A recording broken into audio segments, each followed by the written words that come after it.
Hello everyone, আশা করি সবাই ভালো আছেন। আজকে আমি যেটা দেখাতে যাচ্ছি সেটা হচ্ছে যে কোডব্লকস কম্পাইলারের মাধ্যমে কিভাবে আপনি একটি প্রোগ্রাম রান করবেন।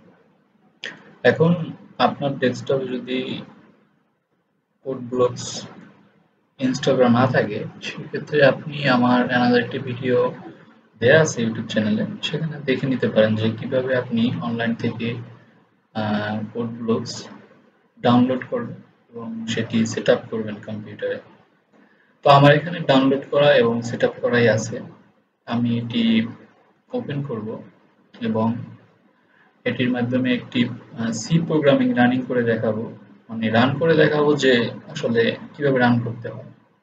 তো দেখেন আমাদের কোড ব্লকস প্ল্যাটফর্মটা ওপেন হয়ে গেছে। এখানে আসলে মজার ব্যাপার হচ্ছে এটি অফলাইনেও কাজ করা যায়, আর কিছু কিছু কম্পাইলার আছে যেটা হচ্ছে যে ওয়াইফাই কানেক্ট থাকা লাগে বা অনলাইন থাকা লাগে। তো সেখানে অনলাইন না হলে বা ইন্টারনেট যুক্ত না হলে আপনি কাজ করতে পারবেন না। তো সেই দিক থেকে দেখতে গেলে একটু অসুবিধার মাধ্যমে করতে হয়। এখানে ওরকম ফেস করতে হয় না। অনলাইন না হলেও চলে বা ইন্টারনেট কানেকশন না থাকলেও চলে। এটা অফলাইনেও চালানো যায়।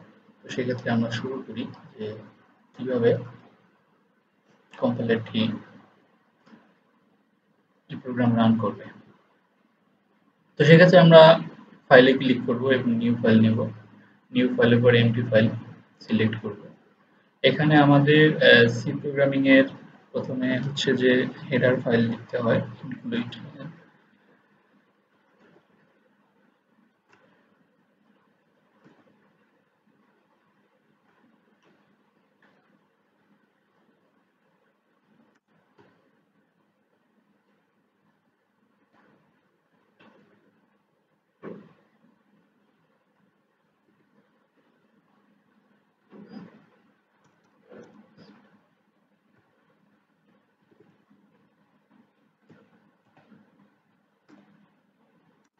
তো আমি হেডিং ফাইলটা রেখে দিলাম।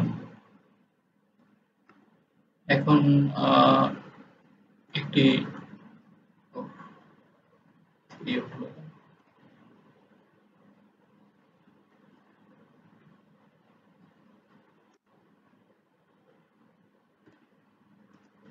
এখন যদি মেইন ফাংশন ঘোষণা করি ইন্টিজার টাইপের,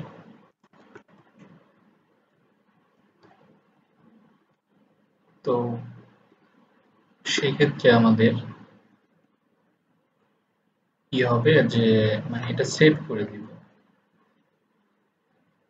সেভ করার সময় অবশ্যই খেয়াল রাখতে হবে যে এটা যেন আমরা এটা লিখি যে আমরা একটা যোগের প্রোগ্রাম করব। সিও এম এ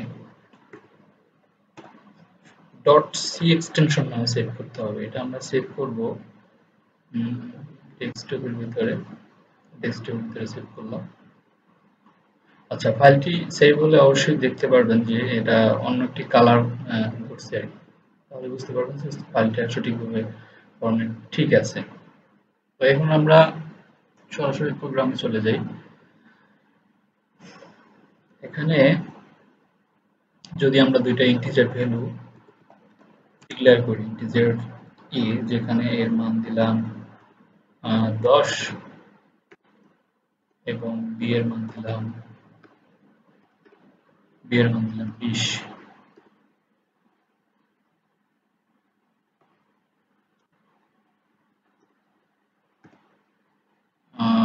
এখন দুইটা যোগ করে যে আমরা ভেরিয়েবলটা যেটার ভিতরে রাখতে চাই সেটা দিলাম সাম। সাম নামে একটা ভেরিয়েবল নিয়ে নিলাম যেটা যোগ করে ফলাফল রাখবে।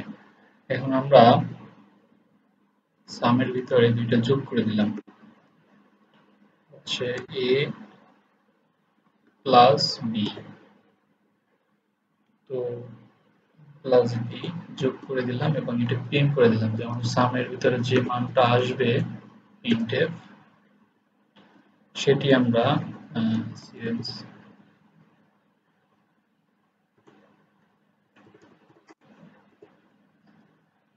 অর্থাৎ সামের ভিতরে যে মানটা আসবে সেটি আমাদেরকে প্রিন্ট করে দেখাবে, অর্থাৎ দুটি যোগ করে যা আসবে যোগফল সেটি প্রিন্ট করে দেখাবে। এটা আমরা এই কমান্ডটা লিখে দিলাম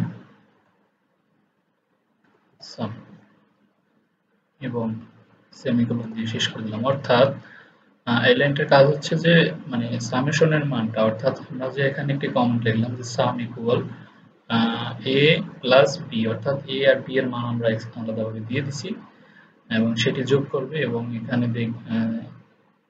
কমার পরে যে সাম আছে অর্থাৎ সামের মানটা ইন্টিজার ভ্যালু যেহেতু সেহেতু পার্সেন্টেজ ডি এখানে প্রিন্ট করবে।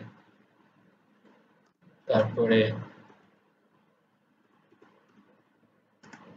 টার্ন 0।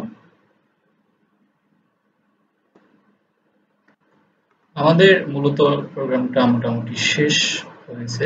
এখন রান করে দেখি। রানের আগে আমাদের এখানে এই করতে হবে বিল্ড। কোডগুলো হচ্ছে আগে যে কোনো প্রোগ্রাম বিল্ড করতে হয়, তারপরে এখানে রান করতে হয়। আর আপনারা যদি এই অপশনে ক্লিক করেন বিল্ড এন্ড রান, অর্থাৎ বিল্ড হয়ে তারপরে রান হয়ে যাবে, এরকম একটা প্রসেস এখানে সেট আপ করা আছে অলরেডি আগে থেকে। তো আমি আগে বিল্ড করব, দেখি আমার বিল্ডে কোনো সমস্যা হয় কিনা।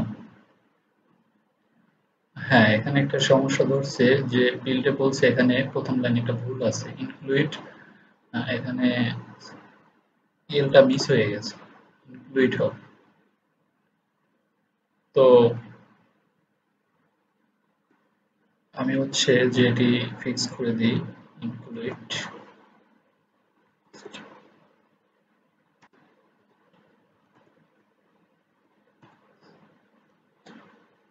ফিক্স করে দেওয়ার পরে আবার আমি বিল্ডে ক্লিক করলাম। না, এবার কোনো প্রবলেম আসে না, তার মানে প্রোগ্রাম ঠিক আছে।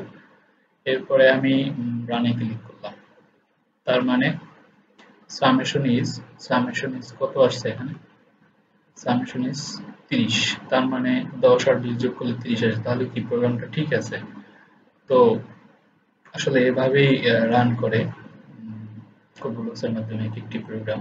আপনারা যে কোনো প্রোগ্রাম সঠিকভাবে করতে পারলে এভাবেই রান হবে। ধন্যবাদ সবাইকে।